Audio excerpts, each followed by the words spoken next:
listening to the 23 Personnel Podcast, a Texas Tech athletics podcast where food and sports clash at the goal line. Here are your hosts, Spencer and Michael. All right, what is up, everybody? Welcome back to another episode of the 23 Personnel Podcast. I am your host, Spencer, joined by Michael. Michael, what's up, man? 2-0 in basketball this week. That's what's up. Undefeated week.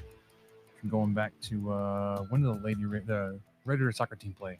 They played Wednesday? They played Saturday during the Iowa State game because it got moved up due to weather. There you go. So haven't lost in a calendar week. I think the volleyball team even won on Saturday. There we go. Whew, on a heater. It is. Sorry, I might have woken up my child. Sorry, a little loud. It is election day. Get ready, strap in for all kinds of political election coverage. This is why you tune in. That will exhaust the election coverage from us tonight. Be sure to follow your favorite news outlet. Michael, we have a football game to talk about. We have a basketball instant reaction to get to. We have a football game to preview. We decided we're going to start with basketball first because that literally just ended. So this will be your instant reaction to Texas Tech taking down Bethune Cookman 94-61. Let me find it. There it is. Early, Michael, it was a little bit more back and forth than I think we would have liked. However, you pulled away there at the end and never looked back. I mean, yeah, at the end of the first half. Yeah, you went on a 9-0 run, and then really, that was it.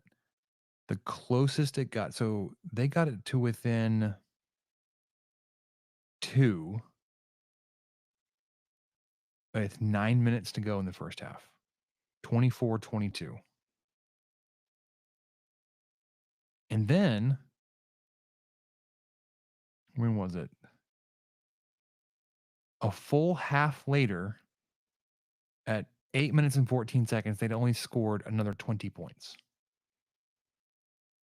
They had scored 20 points in 20 minutes. Did Bethune Cookman. Took them almost 12 full minutes to score 10 points in the second half. So Texas Tech came back from, I think it was the under 4 minute timeout. There was 3:45 left in the first half. Cambridge hits a three. Welcome back, Mr. Cambridge, by the way. He hits a three. Williams hits a three. McMillan hits a three. Boom, there's that 9-0 run you mentioned.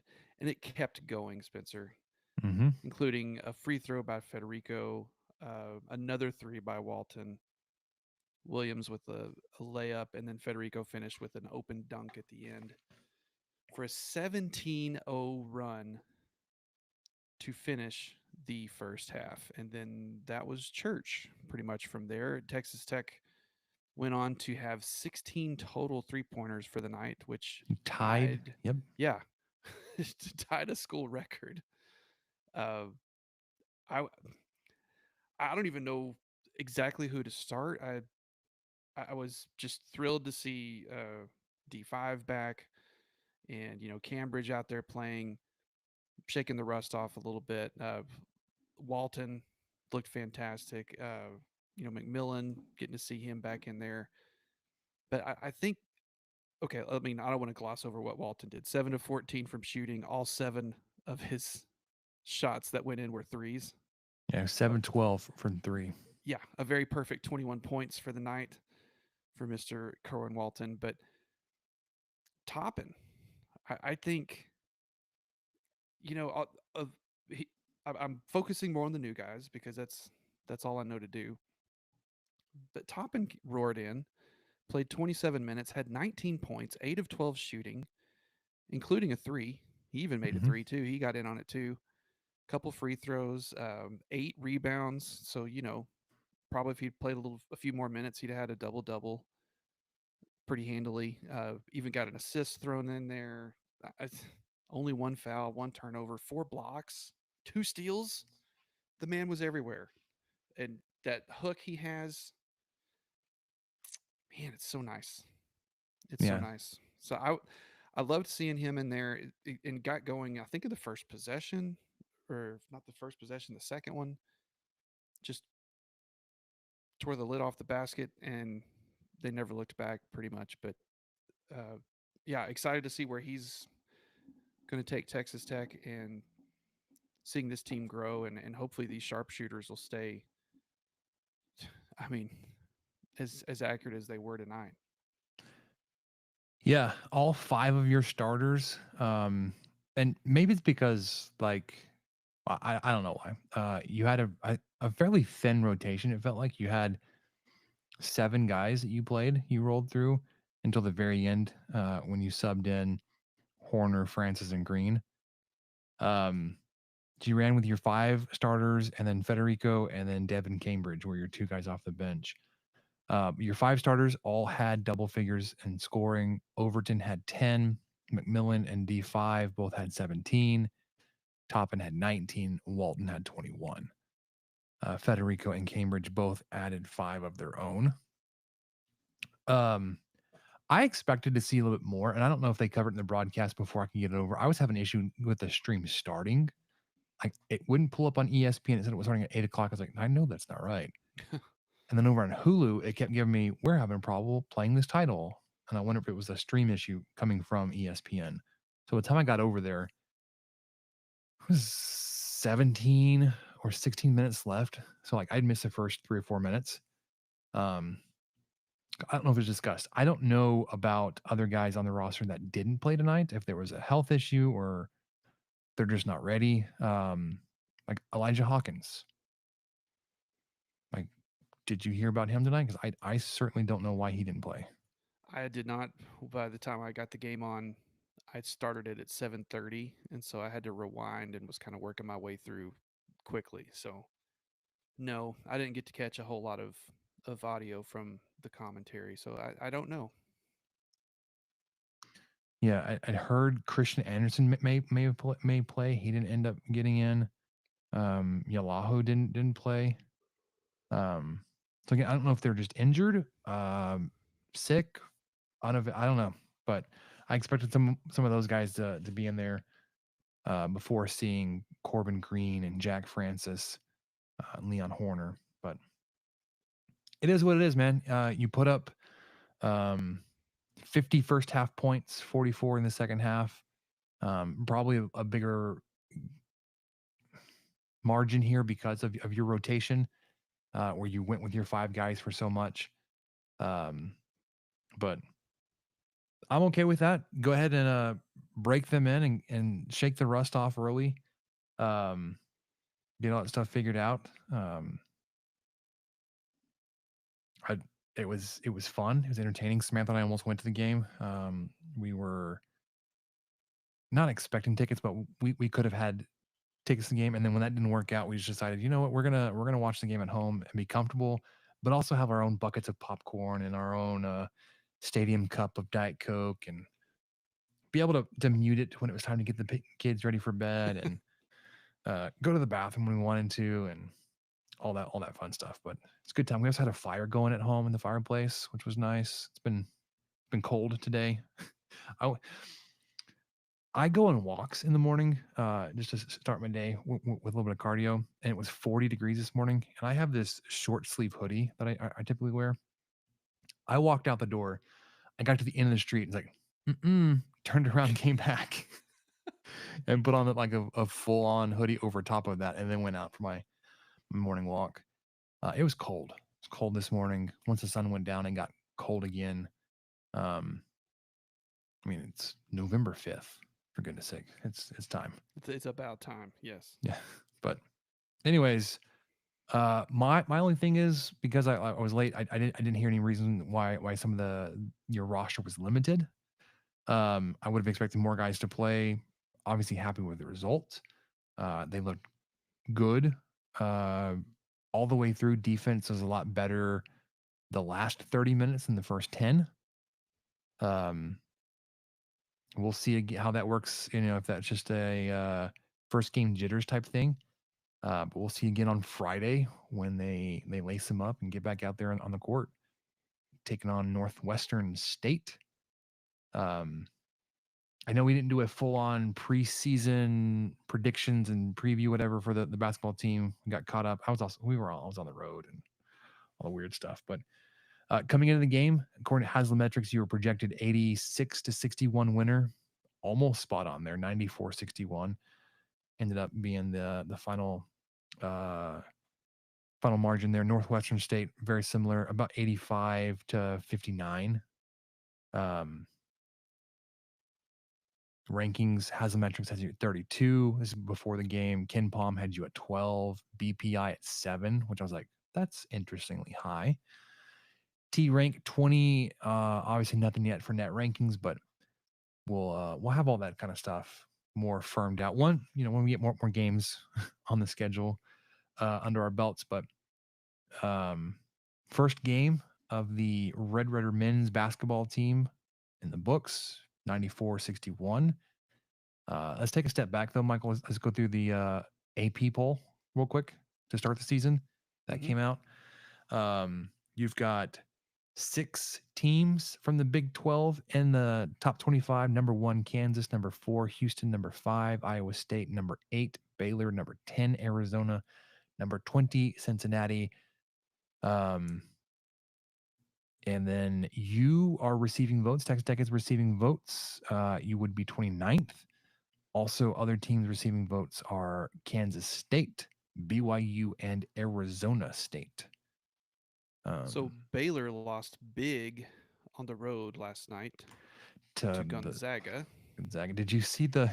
I'm sure you did. The dunk there at the end. Oh my gosh. Yes, and I'm blanking on. Is it Few? Yeah, it was his kid. Oh, we just completely posterized. I felt like that Baylor player took out a lot of aggression right then because I think they were down by 30. Yeah, it was. When he did it. Yeah, it was bad. I don't blame him. I would have too if I was able, if I had a 47-inch vertical. It's ridiculous. Man, he was up there. The women also played. They played last night. They took on Incarnate Word and won that one bigly, 78-48. I didn't get a chance to watch this one. Michael, did you? I was there, brother. That's right. You were there. How was the season tickies? Oh gosh, how was the atmosphere there? It was pretty good. Pretty good for 6 o'clock on a Monday night. Season opener. Kind of a similar deal with the men's team. A few more familiar faces, but a lot of new players coming in. A lot of length, a lot of height. Very athletic players coming in that were a lot of fun to watch. Last night they were led by Adley Blacklock. Welcome back from Lubbock Cooper, and she had 14 points on 4 of 10 from 3. A couple of free throws in there too. They kind of took turns, so the top 3 scorers were Blacklock with the 14, and then Jazz Shavers had 13, and Bailey Maupin had 12. Maupin got in foul trouble early because, hang on, let me do this. My wife got sick of me talking about this, but I'm going to do it. They called over 50 fouls, Spencer. I can't remember. Let's see. What's 31 plus 20? Yeah, 55. That's a lot. 55 fouls. They had 25 or something with 5 minutes left in the first half. I mean, so it was consistently awful. Just neither team could get any real flow there for a long, long time. It was weird. There would be stretches where every possession would be a foul, and then they'd kind of let it go for 3 or 4 possessions, and then we're back to anyway. That was just awful. So neither team could really get into a rhythm, but I think that was why we kind of saw these spurts. So Maupin came in. She had 12 points, 3 of 7 shooting. perfect from the line. 2 of those field goals were from 3. And then Jazz Shavers, I remember this. I believe it was the third quarter. She ended with 13 points, 5 of 11 shooting. She had a 3 and a couple of free throws, but I believe it was in that third quarter she just decided to score pretty much all those points in about 4 or 5 possessions. She was just unstoppable. So, but between those 3, Blacklock, of course, is new to Texas Tech. I mean, not new to Lubbock, obviously, but Jada Wynn had some big threes. Kyla Freelon didn't show a lot on the stat sheet, but came off the bench along with Jalen Bristow, who I was impressed with as well. She had 7 points, 2 of 5 shooting, 5 rebounds. Freelon had 6 rebounds. Jordan Merritt came off the bench, which was kind of surprising to me. Probably not to Sibby or Shelby. They're probably way more in tune with who is actually going to start. But Jordan Merritt coming off the bench surprised me a little bit. But she had 7 boards, 9 points. It was just a really competitive game. The Lady Raiders are fast and they play good defense, and I think they're trying not to get you gotta weigh everything a little bit just with one game, one sample size, but really impressed with what I saw. Yeah, they are back at it Thursday night. I just scrolled away from the schedule. Give me 2 seconds.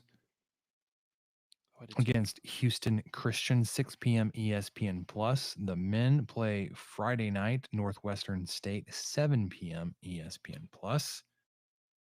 Both of those games here in Lubbock, Texas. Plenty of time to figure out your stream issues. ESPN basketball season's here. Going to have 18,000 games going on simultaneously from here through April. Figured out. And it's going to be double duty for us through January. I'm going to call it January. And then it'll go from 2 non-conference basketball games and a football game to a bowl game to then 2 conference basketball games. And then we'll have 10 weeks of that. In the middle of that, baseball will start. And that'll go through middle to end of June. There you go. Because the season will end in Omaha, Nebraska. Yeah. Then we'll take a couple weeks off and start this all over again, previewing football for 2025 in August. So strap in. Here we go. Let's do football, Michael. We've got a couple games to talk about. Iowa State this past weekend, Texas Tech winning on the road in Ames, Iowa, 23-22. We were talking before we started. One, I there's not much that I want to go back and add to it. Besides, I don't know where I land with Kitley. There were some valid points brought up by another Texas Tech podcaster, Kyle Jacobson. Y'all probably know him. And I was getting frustrated with Kyle. I was like, stop making so many valid points in favor of Kitley. I don't want to like him. There are some boneheaded, questionable things that he has called, like going away from Taj Brooks for almost 40 minutes of game time. Calling a double reverse flea flicker from the 19, going in like your opponent's 19, not your own 19 where you got 80 yards in front of you. No, you had 19 yards in front of you. Stuff like that. Just undeniably weird stuff. But then, like, he does things on that last possession. 1st and 15, you hand the ball off to Taj Brooks. It's like, my guy, you'd love to see it. You hit the 2-minute timeout. You went back to that well a few times.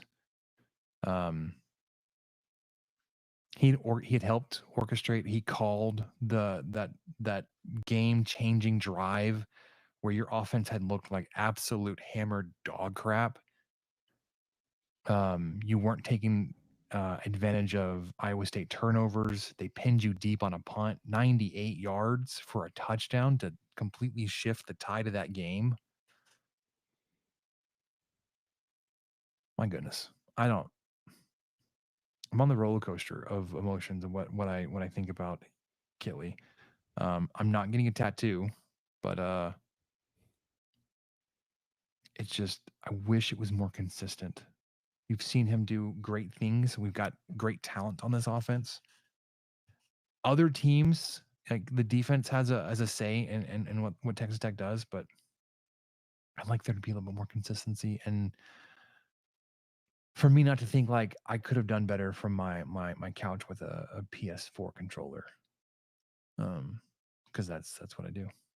That's my offensive coordinating experience. But you won. Not even the PS5. I don't even have a PS5. Yeah. Man, you're not even current gen. No. On the flip side, as much as we were talking about, like DeRuyter gets all this benefit of the doubt, but like that unit's been struggling the worst. Comes out and has a game like he'd had up in Ames, like that is why you believe in Tim DeRuyter, because like he will do stuff like that. Like he still got it. It's still there. You're missing some guys that the scheme isn't perfect because of holes on the roster that you'll have to address.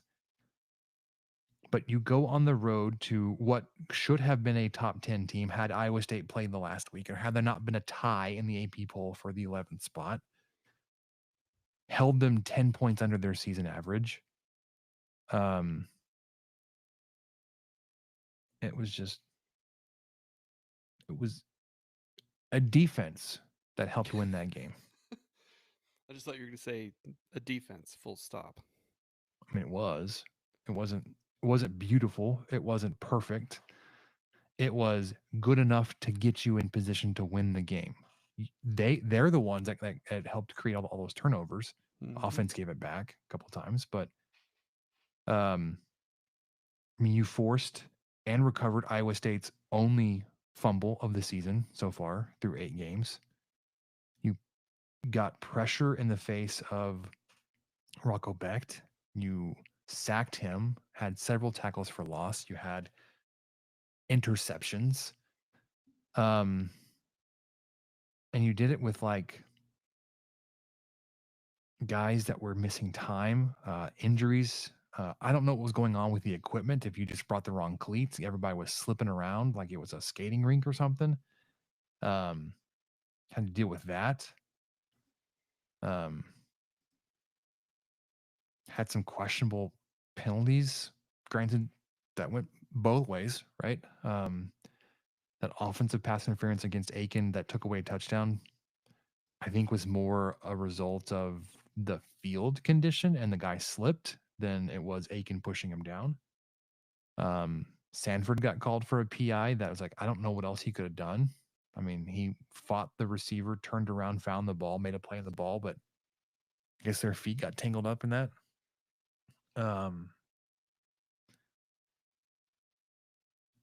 Iowa State would say there was some holding that went uncalled against Texas Tech. That catch and review on the sideline for Kelly should have been an incomplete pass. I'm just pointing all these out as like officiating is just Big 12 weird. Iowa State probably feels it a whole lot more because they had an uncharacteristically high penalty day for themselves. But as we said on Saturday, it's a win. It's a conference win. Ranked opponent on the road. I'm not going to complain.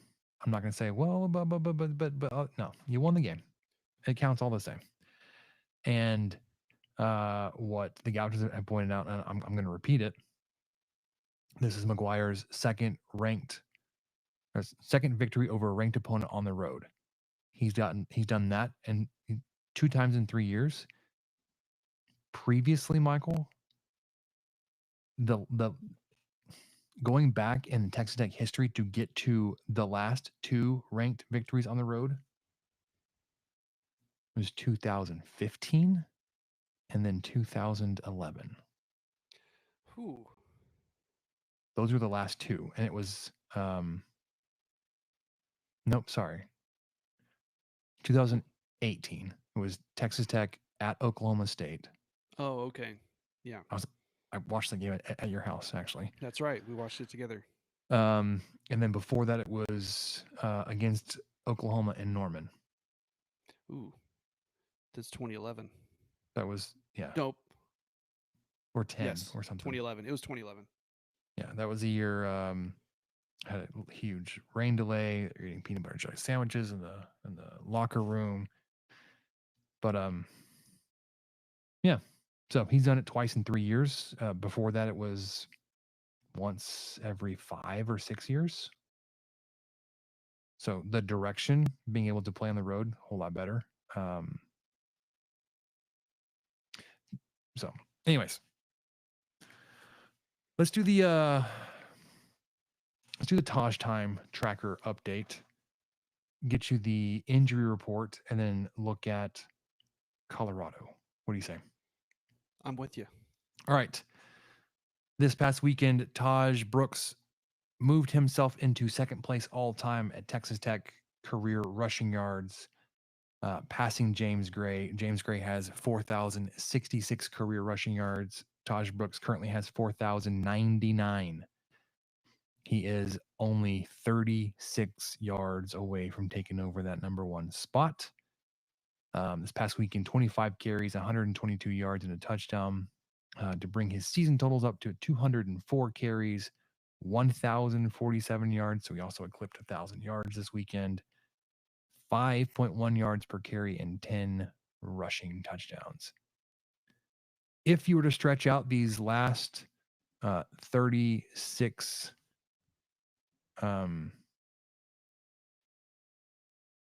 these last 36 yards to go, I guess it's 37. It's 36 to tie 37.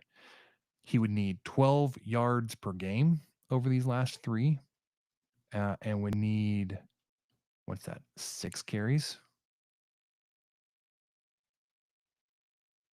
If the 5 yards per carry holds true. Against a team that is, they're not great rushing the ball. They're okay defending the run. Working out beautifully for Taj Brooks to break this record at home. In front of the 3 p.m.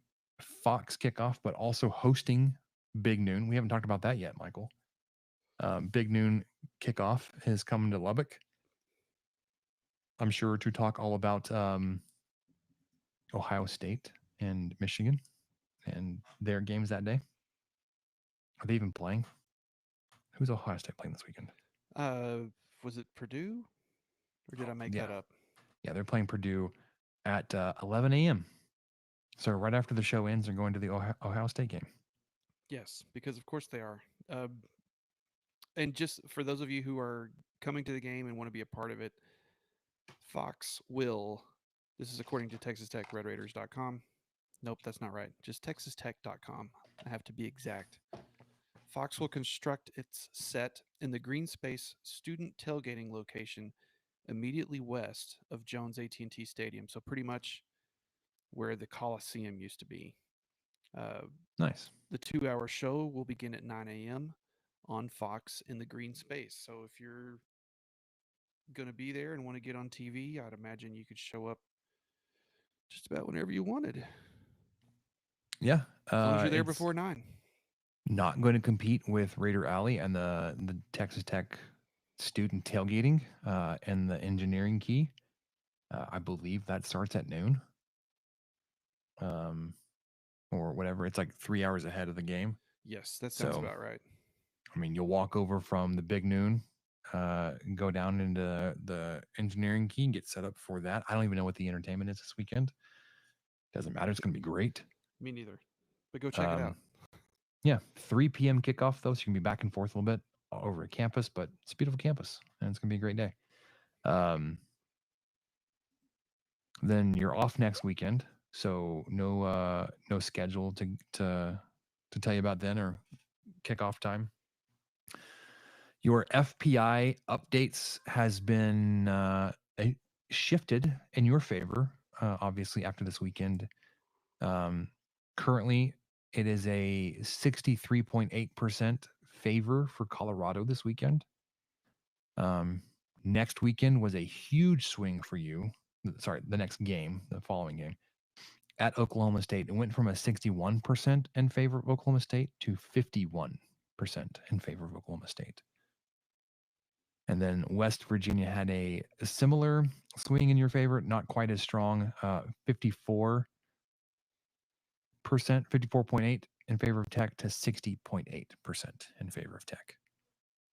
So you got a hurdle this weekend in Colorado.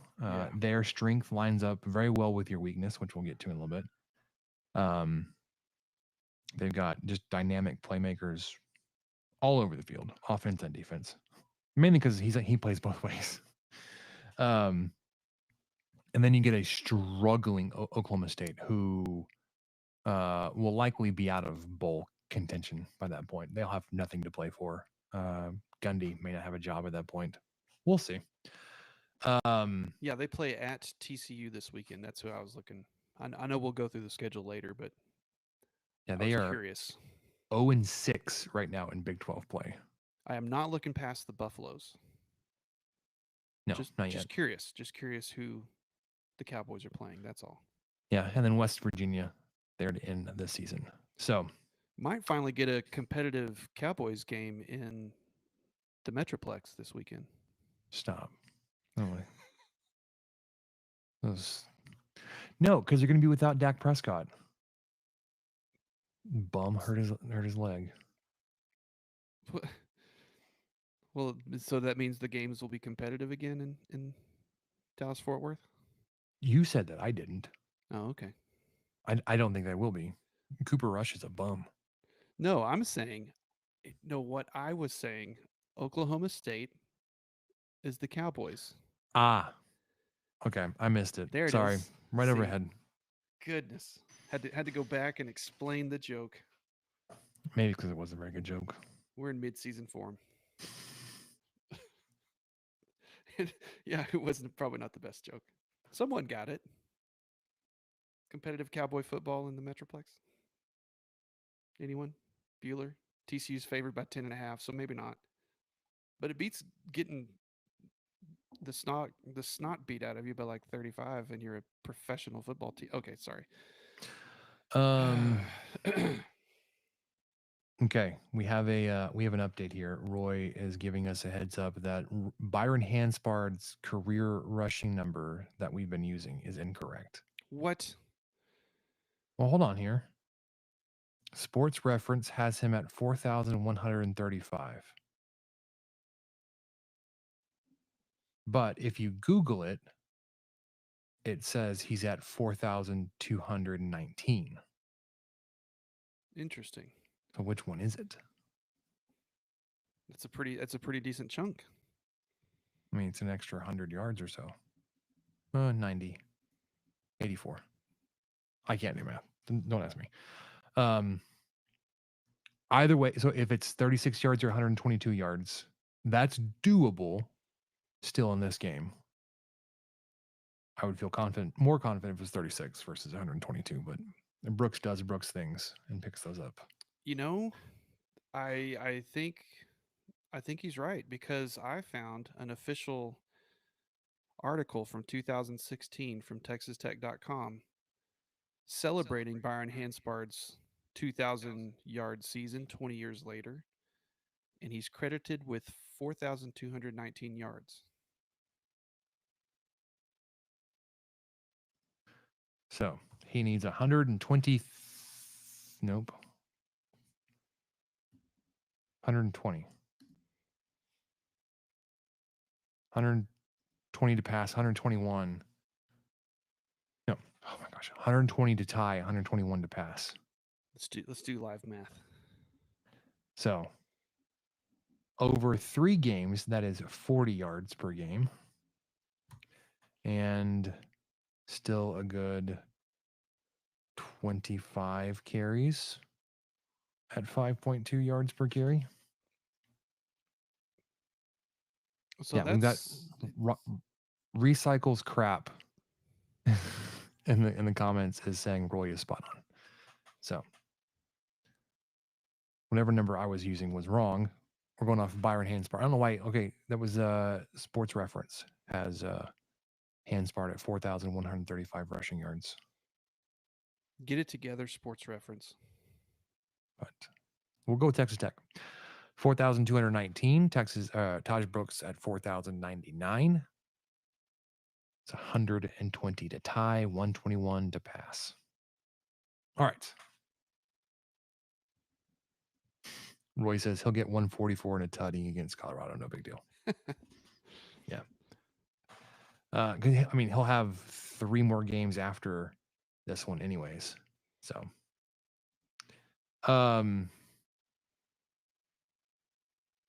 yeah, this weekend hosting Colorado Buffaloes, number 37 in the S&P Plus. Texas Tech is 60th. Yikes. Moved up just 2 spots after defeating Iowa State. Weather looks to be sunny and high of 63. It's going to be beautiful. Beautiful. Low of 38. It will get chilly once that sun goes down at 4 o'clock. Deion Sanders is obviously at Colorado. His second season, he is 10-10 in his 2 years there, 5-9 in Big 12 play. They are decent on the road, 20th best road team. Texas Tech, 54th best home team. They are 6-2 and 4-1 this season, with wins coming over North Dakota State, Colorado State, Baylor, UCF, Arizona, and Cincinnati. In terms of the head-to-head, it is tied at 5 games apiece, with Texas Tech winning the last meeting in Boulder in 2010. It's a Tommy Tuberville coached team. How did he win? Who knows? These two teams, very much like the Spider-Man meme in terms of penalties, pointing at each other, you, me, you, me, you. Texas Tech, 70 penalties on the year for 569 yards. That is 63 yards per game, 13th in the Big 12. 70 penalties total, which is most in the Big 12. Arizona is second most with 68. Colorado has 56 penalties for 527. That is just under 66 yards per game, 14th in the Big 12. Texas Tech was at 13th, Colorado 14th. And the 56 total penalties is good for 13th in the conference. Special teams, Texas Tech is 34 of 34 on extra points and 16 of 17 on field goals, which is still first in the Big 12. Colorado is 32 of 32 in extra points, 9 of 12 on field goals. They do not kick or attempt a lot of field goals. 12 so far in 8 games. Offensively, they are 28th, according to S&P Plus, going against the 85th Texas Tech defense. Offensive coordinator is Pat Shermer. Been coaching, Michael says, since 1988. These are according to Michael. No, this is his research. Mostly very, in very the quick league. research. Yeah, but his second season with Colorado, he was he was an offensive analyst last season, co-OC, but now is full OC. On the field is led by Shadur Sanders or Shadwire. I mean, however you want to go. I personally like Shadwire, but I don't want to intentionally mess up his name. I somehow hadn't heard that one, and I feel like someone should be named Shadwire because that rules. Yeah. 6'2", 215 senior. He is completing 73% of his passes, which is a lot. Leads the Big 12 by 6 percentage points. Tied second in all of FBS in completion. Just under 2,600 passing yards, 21 touchdowns to 6 interceptions. He, interesting enough, can move his feet. He's athletic, but takes a ton of sacks. He's got 61 rushing attempts on the season with a net of -18. 183 gained, 201 lost, but has scored 3 touchdowns. Colorado has allowed 26 sacks, which is 15th in the conference. I think only Houston was worse. Like, if I'm Tim DeRuyter, my game plan is simple. You pressure absolute as much as you can. Shedeur Standard. Their offensive line is bad. He takes a lot of sacks. He doesn't run. He won't like kill you on the ground. Because you need to get to him while he has the ball in his hand. Because when it gets in the air, whoo boy. Oh yeah. Like I said, completing 73% of his passes to a bevy of very talented wide receivers, namely Travis Hunter, 60 catches, 757 yards, almost 13 yards per catch, 8 touchdowns. If it's not him, it could be LeJohntay Wester. Got a little dyslexic there. He's got 39 catches, so obviously most of the throws are going to Hunter, but LeJohntay Wester, 39 catches, 501 yards. That's more yards per catch than Hunter. He's got 12.9, 7 touchdowns. If it's not either one of those, it could be Jimmy Horn, who is just ridiculous. 33 catches, 434 yards, 13.2 yards per catch, just 1 touchdown. I do think he's missed some time with some injury. Will Shepard, 27 catches, 14.4 yards per catch, 3 touchdowns. Amarian Miller, 10 catches, almost 22 yards per catch. Like, they're just ridiculously loaded at receiver. And Sanders finds them. He gets the ball to them. So that is about the end of their offense. It is, if Sanders can get the ball out of his hands, look out. If not, he gets sacked a bunch, and they do not have a ground game. Their leading rusher on the season has 270 rushing yards, 4.3 yards per carry, 3 touchdowns. Isaiah Augustave. Why can't I? I'm blanking on his name. Anyways, Augustave. I don't know. And then the other guy, Dallin Hayden, 5'10", 205 sophomore, 48 carries, 167 yards, 3.5 yards per carry, 1 touchdown. So they lead the conference in passing yards, 324 yards per game, 8.5 yards per attempt. I'm pretty sure this is dead last. I didn't check this. Last in the conference in rushing yards, 80.6 rushing yards per game at 2.8 yards per carry. Again, a lot of that's going to deal with negative yards coming from sacks. They are converting 46% of their third downs, which is ridiculous. 36% of fourth downs, scoring 31 points per game.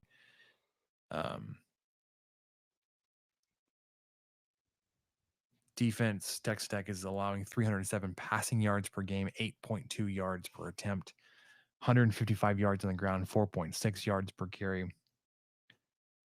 We are allowing teams to convert 38% of third downs, 55% of fourth downs, and teams are scoring 34 points. So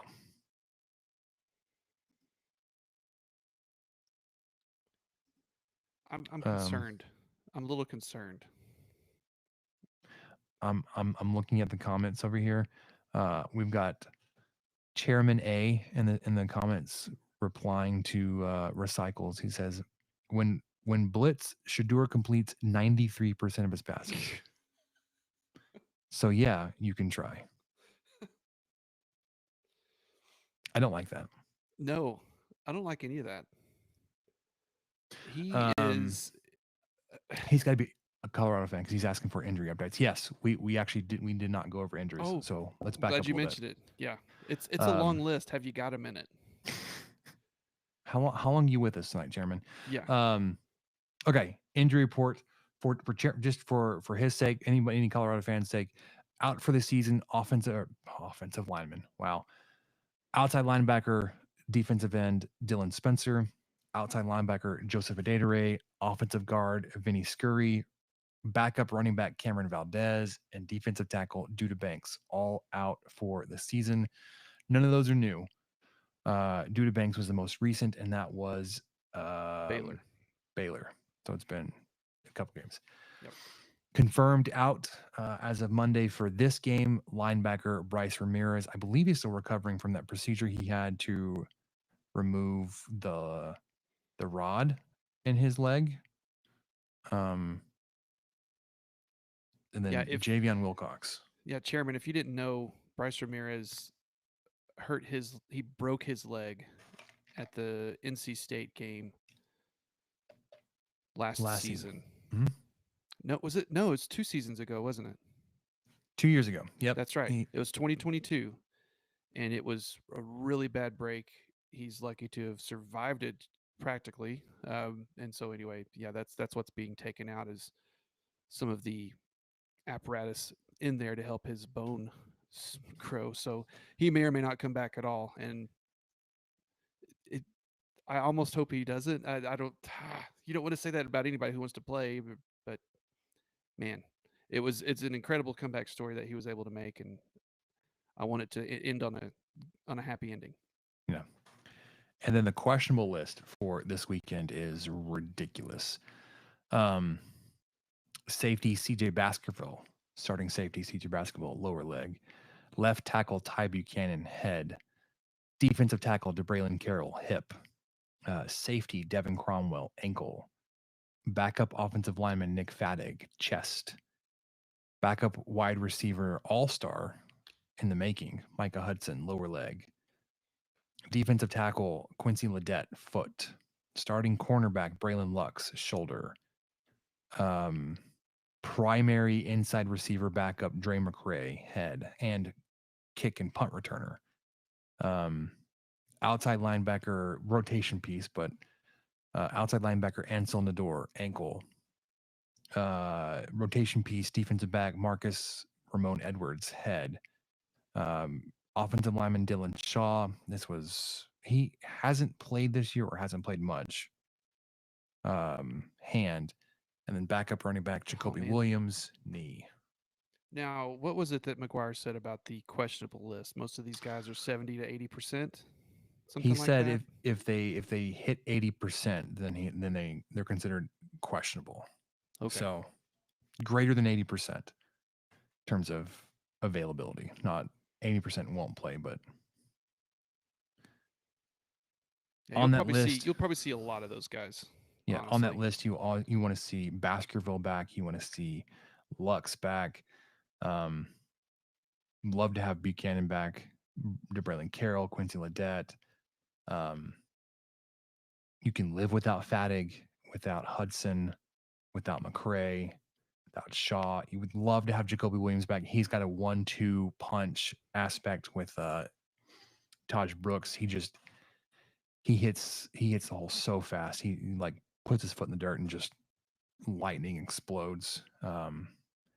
Just a different type of runner. Whereas Cam Dickey is very similar. Yeah. Jacoby Williams, who did play this weekend in Ames, but hasn't he been returning as well? Yeah, he's been back there alongside McCarty. Okay. I know with McRae out, then I would just remember Williams the most getting most of those touches on the return game. But yeah, with both of them on the questionable list, I would imagine McRae plays. This would be 2 weeks since a possible concussion, and I think they've done that prior when there's been head injuries. So yeah. Chairman offers this up in terms of a scouting report of injuries for Colorado. He says our starting defensive tackle Shane Cooks got injured as well. So now we might have a guard from the offensive line filling in for him as backup. Yeah, I mean, you hate to have to switch sides like that. Texas Tech has a defensive end playing tight end, or is it tight end playing defensive end? Yeah, that happens sometimes. Yes. Why am I blanking on his name? John John Carlos Miller. Carlos. Yeah. Yeah, he actually had to change numbers, and that's why he changed from 9 to 18, so he could be on the defense alongside Baskerville, who also wears number 9. So yeah, okay, there we go. That's injuries. A lot of the ones on defense are key starters. Offense feel like the more rotation pieces. Morton Shoulder looked like he was good. Nobody else, knock on wood, from offense seemed to be down or out from the game this weekend. So when they take the field against Colorado, 34th offense according to S&P Plus, going up against the Colorado 55th defense, led by defensive coordinator Robert Livingston. Began coaching 2010, mostly NFL secondary. First year as the DC there in Boulder.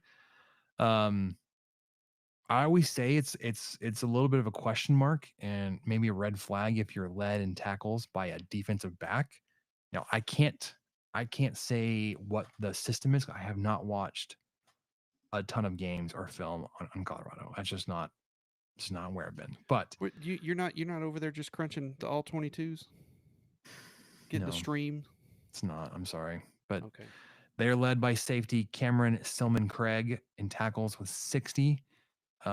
Only one ahead of a linebacker, Hill Green. He has 59. So you'd feel a lot better if a linebacker is leading the team in tackles, but only back by one. And I don't know, like I said, if Stillman Craig plays more of in the box type of role, like not a Baskerville, like a Star would.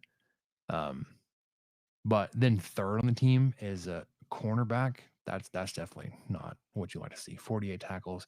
Shiloh Sanders, safety, 31. Travis Hunter is a little bit further down there. He's got 20. Shane Cokes is actually right behind Travis Hunter's in number of total tackles. Defensive end, Samuel Okunlola. I don't know why. He's tied for first in terms of sacks on the team. He's got 3.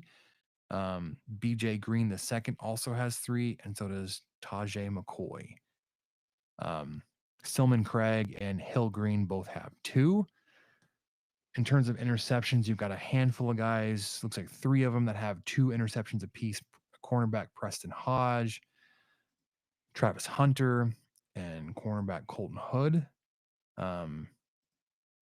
Preston Hodge and Travis Hunter are just ridiculous in terms of defended passes. DJ McKinney, another cornerback, also has several of those. Hodge and McKinney have 6. Hunter have 7 on the season. And they have forced a fair share of fumbles this year. They've forced 7. They have created another 6 interceptions. And why didn't I look at that number? Total sacks, 22. Yeah, and that 22, that's number 2 in the conference. Only Kansas State has more. And I started doing the math as we were going through there, and we were looking at the sack leaders, and I thought, well, shoot, those 3 guys right there have more than Texas Tech does as a team. And so, yeah, 22. They're gonna bring it, and they're gonna really test this offensive line. All right, Chairman comes back. He's been great. We should just send a link to Riverside to him. He can just join us. No Sam joke. is a free safety, and we usually use him for blitz packages. He's a heart of our defense. Unfortunately, the only person on here named Sam that I talked about was a defensive end. So I assume he's probably talking about Cameron Stillman Craig, but maybe I'm wrong. Anyways, in terms of a unit, though, they give up only 209 passing yards per game at 7.2 yards per attempt. Texas Tech is getting 282 through the year per game at 7.0 yards per attempt. They give up 155 yards on the ground at 4.1 yards per carry. Texas Tech is getting 164 at 4.6. So fairly evenly matched in terms of yards per attempt on both rushing and passing. They give up more yards per attempt because Texas Tech throws the ball so horizontally most of the time, but not as many yards per game. They give up a ton on the ground. Sorry, they don't give up a ton. 4.1 yards per carry is not terrible. Texas Tech is getting 4.6. They're fairly good on third down. Pretty good on third down, 34%. Whereas Texas Tech is converting 44%. They don't give up a ton of points, 22 points per game. Texas Tech is scoring 36. Depending on what your belief level is in CFB graphs, Michael, this one is choose not to believe it so much. It is a 62 to 38 favor here for Colorado. Projected points is 33 to 29, so 33 to 30.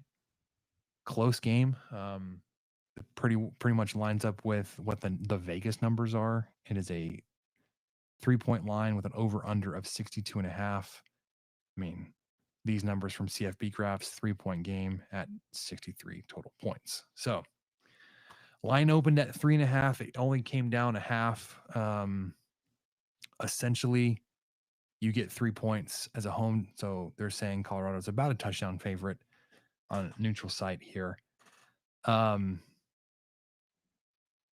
I hate this matchup. Oh boy. As much as I hated the one against Arizona. I thought Arizona had a dynamic duo there with Fafita and McMillan that you were able to interrupt and disrupt with your pressure. I think that's your primary game plan. You can't sit back and play coverage on Sanders and all of these wide receivers. Like you could try to take away Hunter. I don't think you could. McMillan was like about the only receiving threat they had. Colorado has many more than just Hunter, and I don't think you can take away Hunter. What gives me where I see a glimmer of hope is that Sanders does take a lot of sacks and that they don't run the ball. They are very much one-dimensional, but that also means they can be really explosive and like they can break you. As much as like you're building like positive momentum, it just takes a second for that to crumble.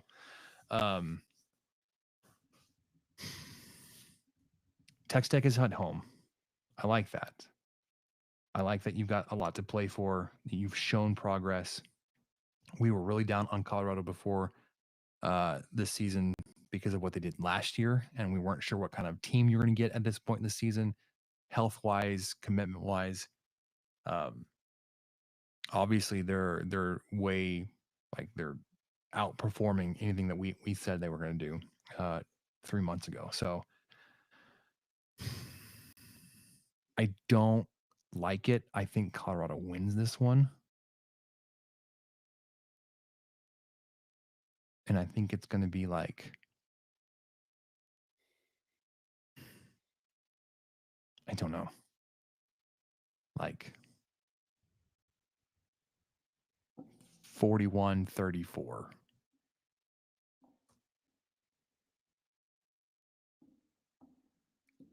I came into this, but as we were prepping for this episode and everything, I came into it knowing enough about Colorado's offense to be worried, knowing that Sanders is, I mean, if he's not the best quarterback in the Big 12, I don't know who is.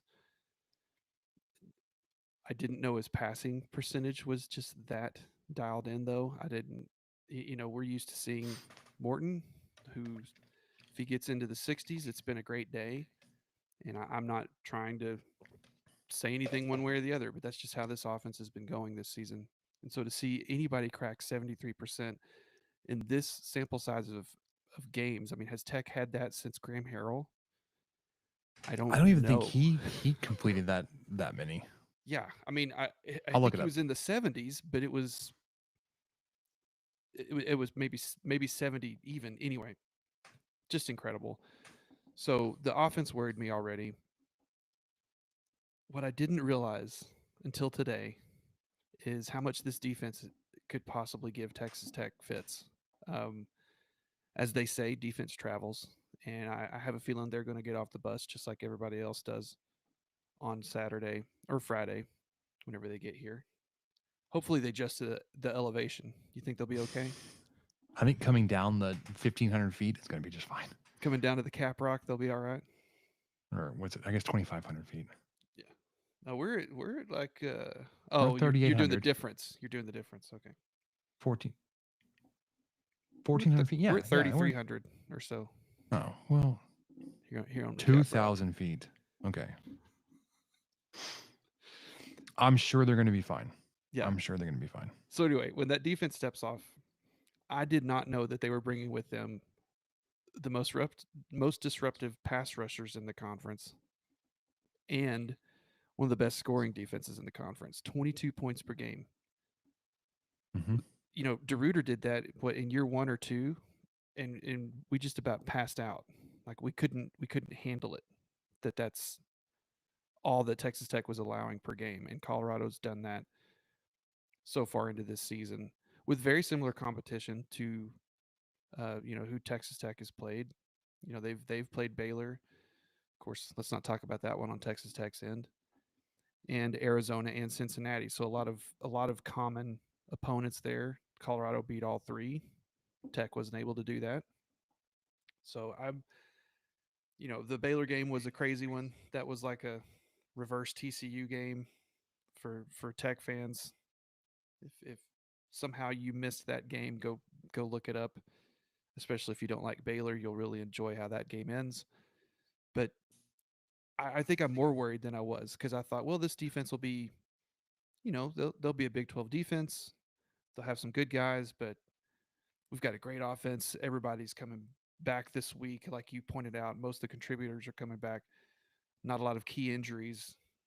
I think we'll be able to score on this team, but man, not so fast, my friend, anymore. I'm kind of feeling Where's less my optimistic. pencil? There it is. So I would, if I could, I'd probably pick the same exact score as you. Now, both of us came into this season. We were wrong last week. You and I both picked a loss in Ames. You and I both picked a win versus the Buffs at home here in Lubbock. But the way things have shaken out since then, Colorado's coming off a bye week. As Alan pointed out a few weeks ago, this will be 2 of 3 teams in a row Tech will face coming off of a bye week. I just don't like it. This offense is too potent. This defense is a lot more formidable than I thought they were. And so I'm going to go a little bit higher. I'm going to have Colorado 44. And then I think I'll have Tech 31. Yeah, if you're listening with us live on the stream, make sure you get your predictions. And we got our Colorado fan chairman. He said, if you guys can sack Shador and actually get him on the ground, there's a chance because Shador moves to throw, not move to run. I don't know if we have the playmakers who can get him. I really don't know if we do. Pass rush has been inconsistent at best. Actually, it's been consistently absent. That's really what it's been. It showed up against Iowa State and Arizona. But he comes back and says, I have us, Colorado, pulling away second half, 38-24. I could see that too. It's a little low for Tech, but Colorado scoring defense is pretty stout. So I have less faith in Tech's passing defense. So I just think Colorado. Oh no, it's horrendous. Yeah, I think Colorado might get into the 40s. I wouldn't be super surprised, but But we were both incredibly wrong last week. So As in is terms of everybody. like not looking ahead past Colorado, like I'm not whatever. This is the most potent offense that you face the rest of the year, especially through the air. So even if you get carved up, you're like, all right, we're done with that. We've got Alan Bowman and Nico Margiel on the schedule. I think we'll be okay through the air. Or Garrett Green, whoever's playing quarterback for West Virginia at the Thanksgiving game. But You don't think old Bowman's going to lace him up one last time and throw 500? No. Okay. All right, going back to Graham Harrell for a second. Career completion percentage was 69.8. Come on, His round up, people.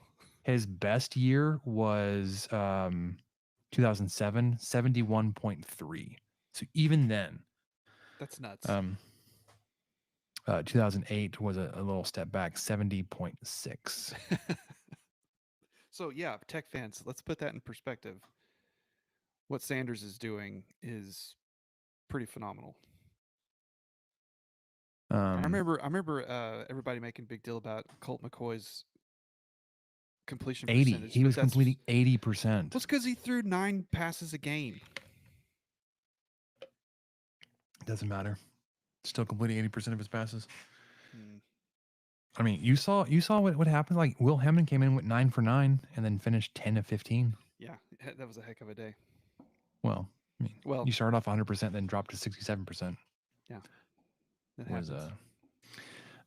Kimmy says Colorado has only given up 2 sacks the last 2 games and have run the ball more than they've passed. Look at the numbers. SCO buffs. I was going to mention that because I had read or heard a few weeks ago, and if Well, I let's was do it. better, Let's look if at I the was better at my fake job here, I would have looked that up. But I had seen that the front end of the season was pretty sack heavy, and that the O line has what? It was heavy just in sacks. up front. Yeah. Yeah, so Go on. front heavy. Anyway, I don't get what your deal is. But I read that it had picked up a lot, and that the line had done a lot better job of protecting Sanders. All right. This past weekend versus Cincinnati, a game that Colorado won 34-23. They collected just 1 sack on the day and also gave up a sack. On the ground, they ran 123 yards on 40 carries, 3.1 yards per carry. I mean, that's not 80 yards, but that 3.1 yards per carry does not frighten me.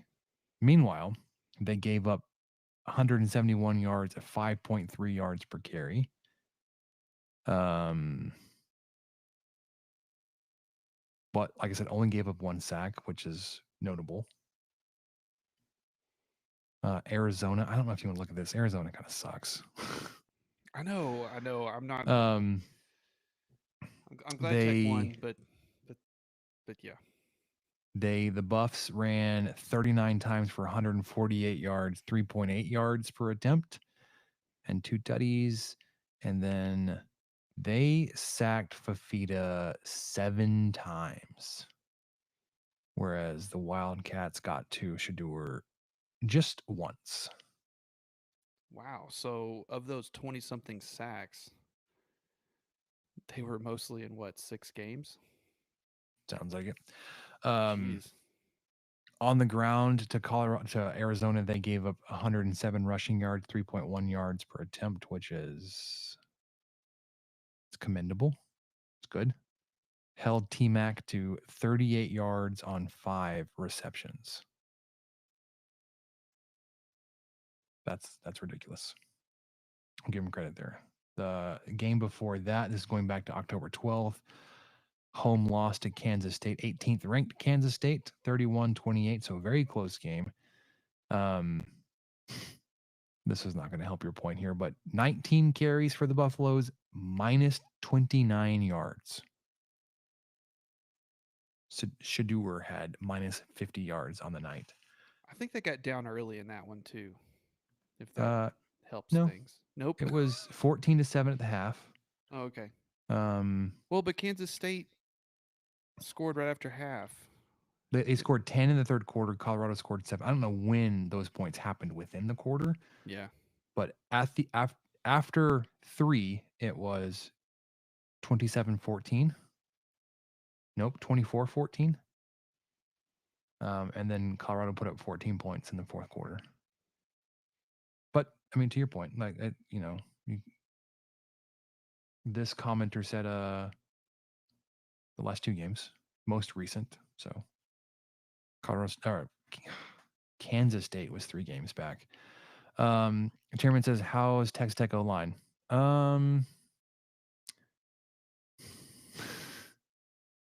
We are decent at pass blocking.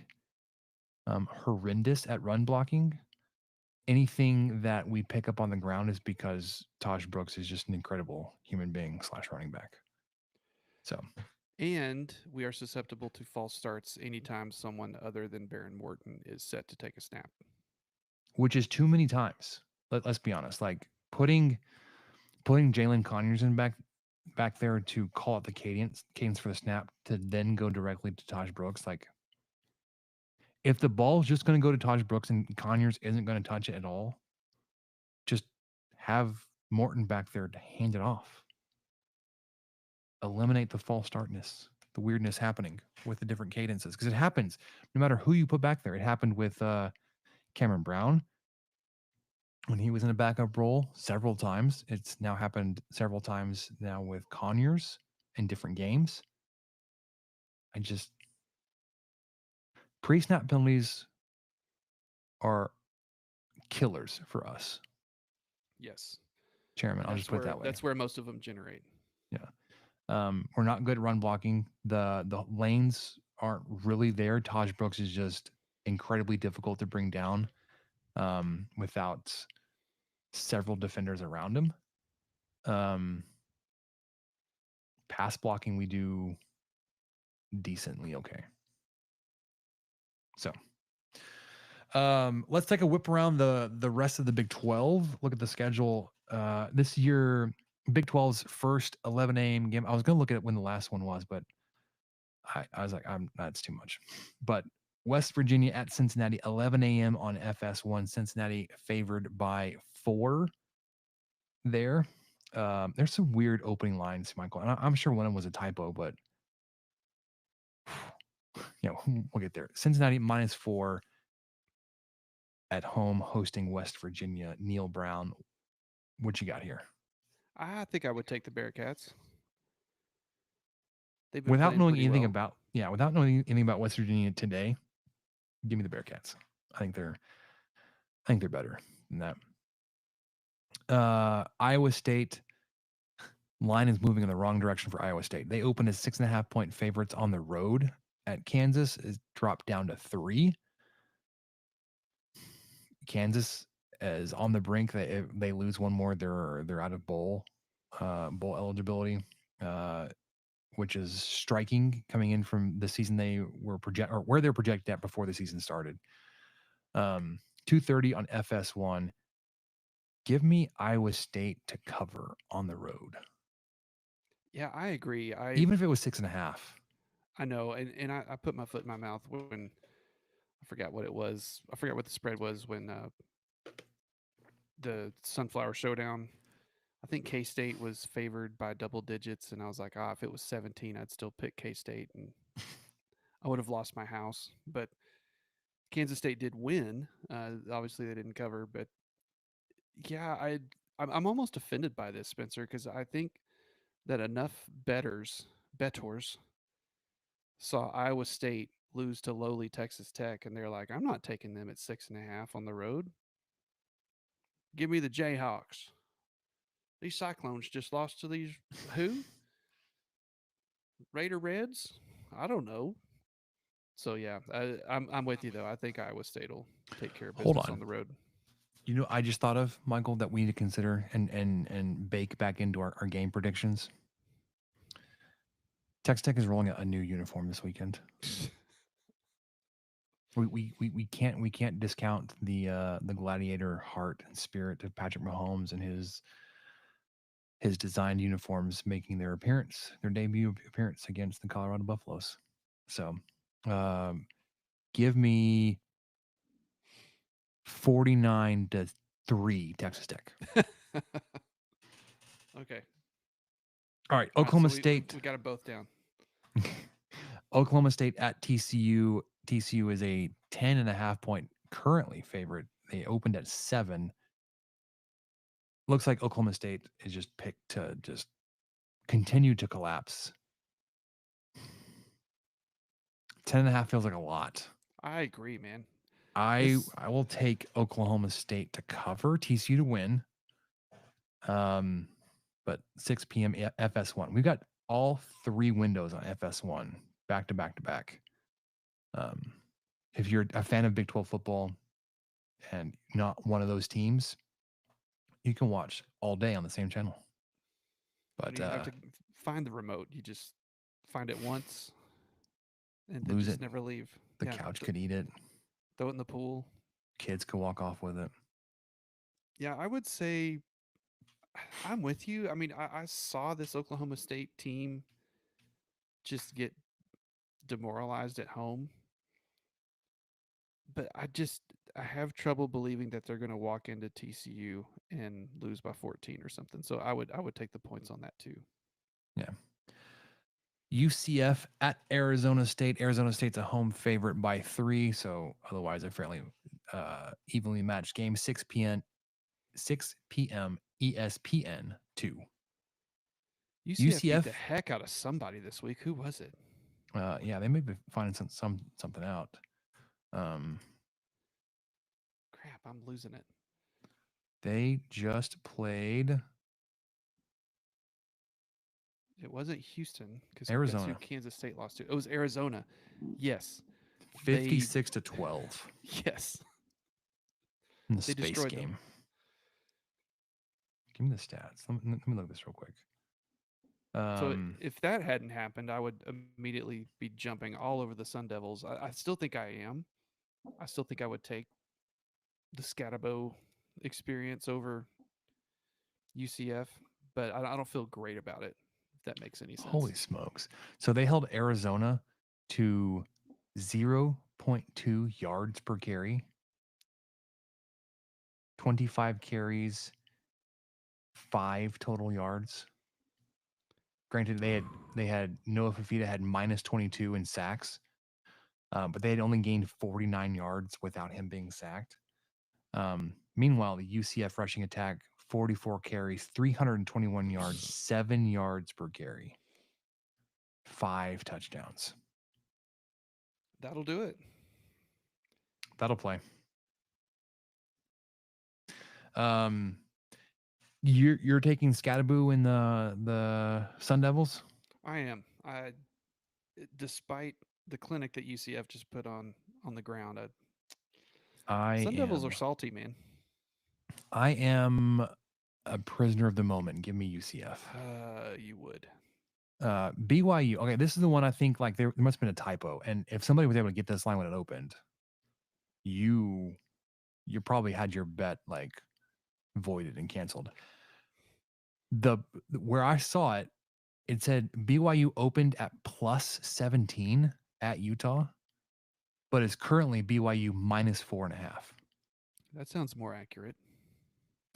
That does. The plus 17 is like, what was this, like a preseason projection baked in and they just forgot to update it or something? I don't know. I wonder. Yeah, that would kind of make sense if they just use their homework that they did in July. Well, Utah's obviously the number 1 favorite. Cam Rising. BYU's like number 14, so obviously Utah will be favored 17 at home.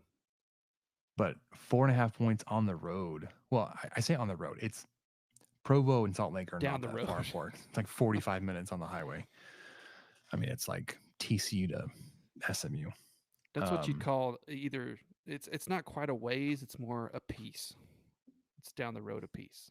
Down the road a piece. Okay. Yeah. It's around the bend into a different valley, but it's essentially the same thing. Same metroplex. Yeah, give me BYU to win and to Yeah, go cover. Cougs. Go Cougs. Win some games. I feel very bullish on this. The same I did with Kansas State that didn't turn out at all, which is the reason I don't put any sort of actual U.S. currency on these things. So BYU minus 4.5 seems like a shoe in. Yeah. Lock of And the week. ooh, and then you get Arizona on a bye. They're probably begging for this. They're struggling. Please let us go home. Arizona, Baylor, Houston, Kansas State all off this week. Oh, I didn't realize Kansas State got to think about what it did in Houston. Yeah, For a bye losing to week. Houston. Wow. I enjoy that. I enjoy that. I know that's sicko behavior, but that's who I am. Yeah. The last thing I have, Michael, it's on baseball. You have anything from football or basketball before we move on? I'm good. All right. Baseball Red and Black series is ongoing. Back and forth affair. Some of the new bats have been loud, exciting for that roster development piece, but obviously we're 3.5 months away from opening day, so lots to change. Coverage can be found if you're into that kind of thing, as I am, but if you weren't aware, you can go watch Red and Black series. It's open to the public. It's been going. So let's wrap this up with what do we learn, Michael? What do you say? Okay. What did we learn, Palmer? I don't know, sir. I don't know either. All right, as is tradition, I'm gonna bring us back to food. Wife and I went out to celebrate today for a celebratory date lunch. Y'all know she had completed her master's program in clinical mental health counseling. And then she had submitted all of her paperwork for her licensure. It's been accepted. So she is a licensed professional counselor associate, LPCA here in the Lubbock, Texas area. Has an active license number and everything. So she's got applications and feelers out to all these places. If you're hiring, let me know. Would love to connect you if you're looking for an LPCA. So we went out to lunch to celebrate. We had goals meetings. So we had to go back to the school, but they didn't want a student. So Grayson, they didn't want him there with us. Like, hey, in-laws, can y'all watch kids? Like, yeah, sure, whatever. Can you watch them a little bit longer so we can go to lunch? Like, yeah. So anyways, we went to Momotaro. Oh. The recently opened all-you-can-eat sushi and hibachi restaurant here in town. We decided because that sounds right up your alley.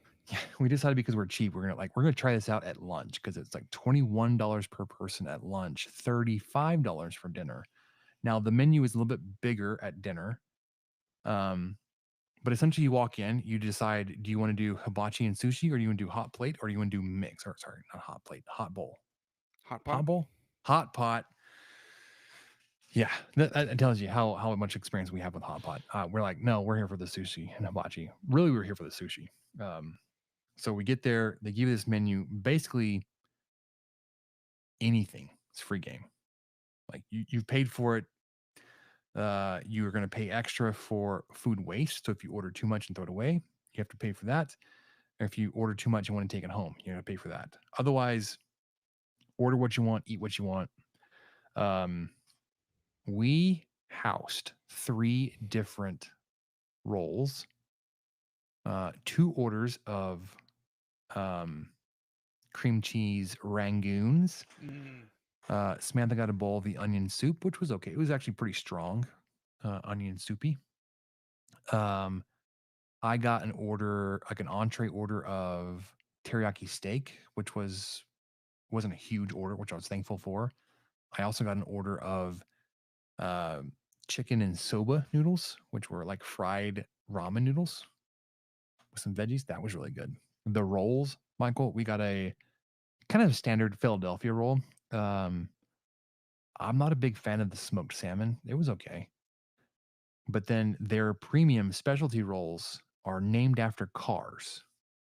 So one of them that we got was the Hummer roll, which was freaking fantastic. I was like, oh man, that's so good. And I can't tell you what's on it because I don't remember. Let me see if I can find it real quick. And then the other one we got was the If you type in Hummer roll, it's just a bunch of car crashes on YouTube. yeah, that's not it. What the heck is it called? Oh my gosh. Well, this other one we Bugatti? found. No, it wasn't something that special. It had Acura? no. Hold on. Let's see if I can find it real quick. I'll just name car brands. I mean, Acura was one of the things. Was it really? There's a Nissan. There's BMW. Chrysler. No, these are some of the dinner ones.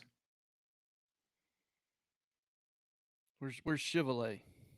It was a Mini Cooper roll. There it is. Oh, okay. Spicy crab meat, cream cheese, spicy mayo, eel sauce with red snapper tempura on top. Michael, let me tell you, that roll slapped, brother. I was like, I don't know if I'm not a big like fish person. So like, oh, the fried fish on top, dude, the hot and cold combination, it was light, flaky. Oh, it was so good. All right. No free ads. They're not paying us for it, but Momotaro, check it out. I would suggest you try it at lunch. But they, like I said, have a bigger, more broader menu for dinner. Many more sushi premium roll options. You have a 2-hour time limit, so you can't just sit there and just, hold down a table all day. But it was way good. What about you? What'd you learn? Nothing that exciting. I mean, I'm going to stick with food just because I feel like that's where I'm being led. I learned two things really. One, McDonald's breakfast still slaps.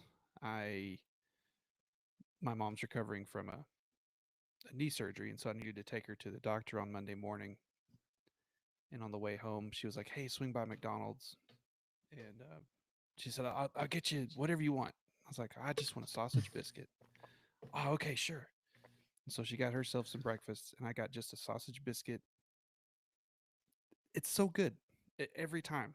Every time it's so good. Your lips get kind of greasy from the butter on the outside. Anyway, Yep. 5-star experience. And then for those of you who grew up in the 90s like I did, I may not look like it, but I did. Taco Bell is doing a lot of kind of throwback menu items. So I was able to efforting so hard. They are. I was able to snag a double-decker taco last week. Oh, I didn't know those were back. Yes, which was one of my all-time favorites. Mm-hmm. And they have the gordita is back, which I have always preferred over the chalupa. I've always preferred the gordita over the chalupa. So I believe that's back. I think they've got some other stuff. Some of it's from the 90s, some's from the 80s and 70s, and they're kind of going all over the place. But those are the two that spoke to me the most. Yeah. How do you take away a double-decker taco? You have all the things all the time. I don't know. Just make me one, please.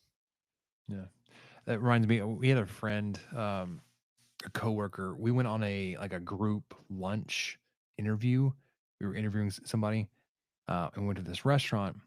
And she was looking at their daily specials, and what she wanted to do was kind of combine a few things, but like essentially what she was asking for were things that were like fundamental ingredients or pieces of a Mexican menu: beans, rice, grilled chicken, whatever.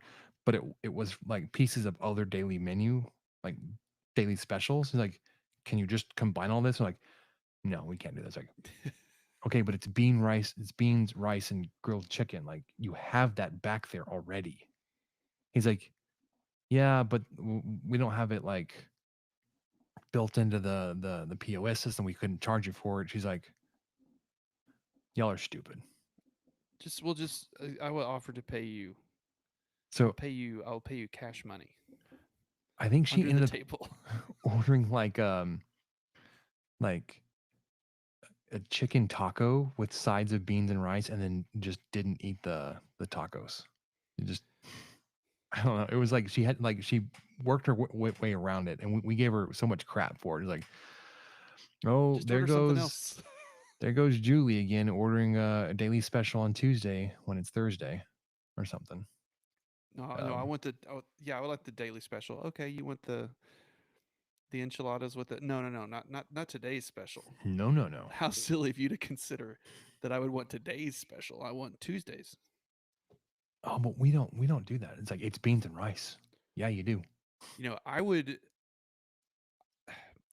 It would take a lot of things, or it wouldn't take that many things for me to decide how to get the chili cheese burrito back at Taco Bell. I mean, I would probably.